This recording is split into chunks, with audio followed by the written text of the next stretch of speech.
তোরা গায়েবী মামলা দিয়েছস, তোরাও গায়েব, ঠিক যাবে ঠিক। আমরা দেখি বাংলাদেশে কেউ নাই। আল্লামা সাঈদী বলছিলেন আজ থেকে দীর্ঘদিন আগে, তোমরা আছো গাছের আগায়, আমরা গোড়ায়, একটু ঝাঁকি দিব, মামু বাল্লি দিল্লি গিয়া পড়বা। হয়েছে কি হয় নাই? আবার বলেছেন এমন একটা সময় আসবে হুন্দুরের গর্ত তালাশ করে পাবা না।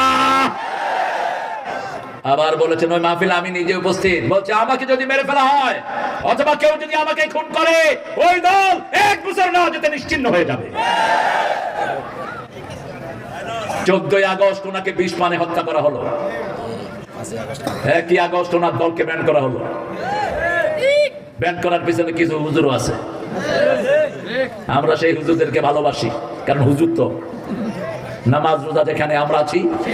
কিন্তু যদি এখন উল্টা পাল্টা কাজ করো, ওই নিকাহ সহ নিয়ে নেব, ওই পিছিলাটা সহ নেব, কাজা